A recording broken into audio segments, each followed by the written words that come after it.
Гомельскому областному радио 80 год.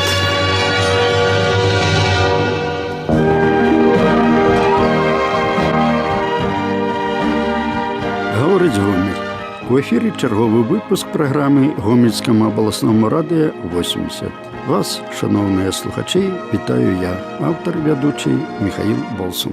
Мабуть, не помилюся, коли скажу, що більшість з нас починається раніця під перші слови радіо. І одразу з'являється жадання почути нечто важне, цікаве життя в області або країні. Звичайно, так і отримується, бо радіожурналісти завсюди імкнуться знайти таку інформацію, яка б сприймалася слухачами мгновенно, не покидала равнодушними, будила думки і почуття. З 34 років праці в журналістиці, половину з них я був зв'язаний з підрихтовкою і редагуванням інформації на обласним радіо. Написав їх безліч, тяжка і в той же час радісна ця справа. Про тяжкості не буду. А ось задовольнення приходить завсюди, коли вдається у шматгранному житті Гомельщини відшукати нечто оригінальне, надзвичай цікаве. Ось підрихтував ніяк інформацію про 120-годовую жихарку з вёски Верхние Жары Брагинского района. Прогучала у нас по радіо, затым по республіканським. Надрукувала її Гомельська правда, інші періодичні видання країни. Показав сюжет про довгу жихарку і один з російських телеканалів. І ведаєте, відчування було саме, що не є приємне, бо все почалося з твоєї інформації у радіоефірі. Радіоінформація була і є самим запотребувальним жанром у слухачів, бо вона своєособлива люстерка життя регіону. Пам'ятаю, ветеран обласного радіо В'ячеслав Іванович Тюкша розказував, як у 50-ті роки минулого століття обласне радіо освітляло ход будівництва Васильєвицької ДРЕС, Речицького заводу керамічних труб, торфобрикетного заводу Лукське. З новобудовлю йшли репортажі, а інформації амаль кожен день. Коли ж повідомлення часом не було, слухачі з дзвонками не давали спокою. Що там на керамічному, як там справа Васильєвича? Гэты факт – ще одно підтвердження тому, що історія обласного радіо – це життя, це історія нашої Гомельщини. І у летописі журналісти редакції інформації в різні роки внесли немалий уклад.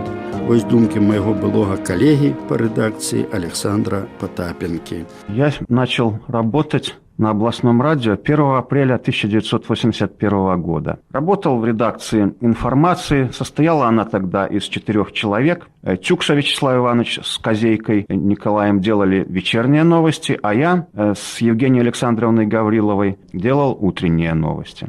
И это был, как кажут, сплав сталости и молодости. Да, в обеих редакциях так получилось. И в вечерней, и в утренней старшими редакторами были пожилые, убеленные сединами и умудренные опытом журналисты. Ну, а мы с Колей, так сказать, представляли альтернативную молодежную плынь. Тогда была такая традиция. Молодежь, которая приходила на радио, на телевидение, начинала свою работу именно в редакции информации.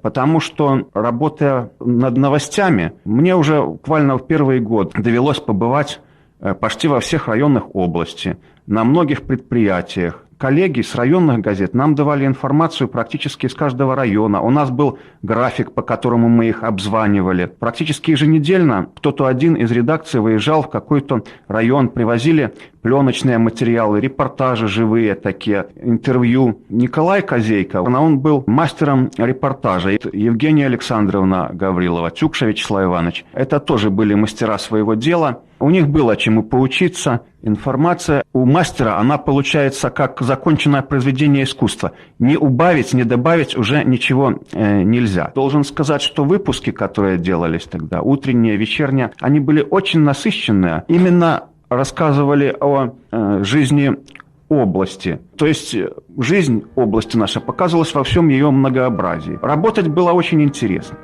Полностью згоден з Александром Потапенком. Дадам толькі, што інфармацыі, падрыхтаваныя журналістамі нашай рэдакцыі, ахвотна бралі ў свае выпускі навін калегі з рэспубліканскага радыя. Вось і заканчваецца час нашай сённяшняй перадачы. Чакаем вашых водгукаў. Пішыце на адрас 246 050 Гомель Пушкіна 8 абласной радыё. Або тэлефануйце 77 61 16. Для вас працаваў у эфіры Михаил Болсун. Усяго вам добрага, до новых сустрэч.